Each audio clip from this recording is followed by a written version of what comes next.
Jusqu'où on doit poursuivre nos rêves? Est-ce qu'il y a une limite à ça? Si vous vous posez la question, si vous avez le goût d'entendre la réponse, bien restez là. Ça va vous intéresser. Je me présente, Martin Savoie, entrepreneur, conteur, conférencier. Moi, j'aide les gens à vivre leur légende pour attirer le bonheur. Pourquoi je vous dis ça? Parce que j'ai une collègue, une dame de l'Académie Zéro Limite, qui a envoyé cette question-là aujourd'hui. Elle a envoyé cette question-là à tous, mais dans une vidéo très touchante. Une vidéo où elle a démontré sa vulnérabilité, où elle se pose la question si jusqu'à où il faut aller pour vivre, pour poursuivre son rêve. Parce que dans son cas, elle est rendue à une étape de vie où les finances ne suivent plus, où elle se questionne énormément. Il y a des choses qui lui arrivent puis qui sont difficiles parce que là, elle n'est pas sûre de pouvoir garder même sa maison, son condo. Il y a eu peut-être de la fraude autour d'elle qui fait qu'il y a beaucoup moins de ressources pour elle. Et quand j'ai écouté cette vidéo, puis je me suis questionné moi-même pour savoir, c'est vrai, jusqu'à où on peut poursuivre notre rêve, est-ce que... Et voilà la réponse. Voilà la réponse que je me donne et qui peut peut-être être intéressante pour vous aussi. Parce qu'un rêve, ma réponse claire, nette et précise, il ne faut jamais, jamais arrêter de le poursuivre.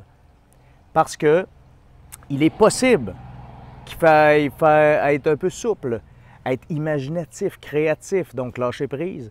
Ça se peut que le chemin qu'on avait prévu ne soit pas celui qu'on va utiliser, qu'on va prendre. Ça se peut qu'on doive faire 2 pas de reculons pour être capable ensuite de retourner et de poursuivre son rêve.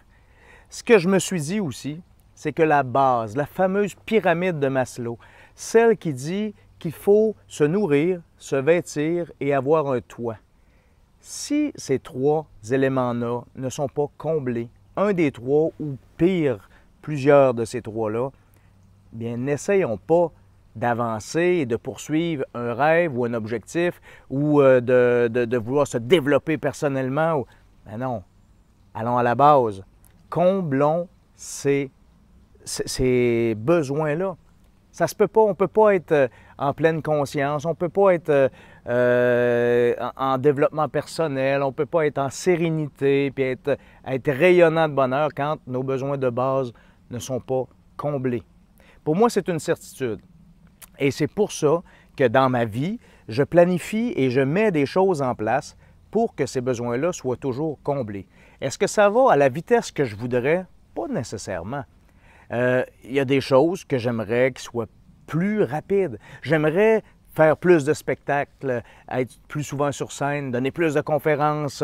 J'aimerais que sur ma page Facebook, au lieu de 900 likes, j'aimerais être à 25 000.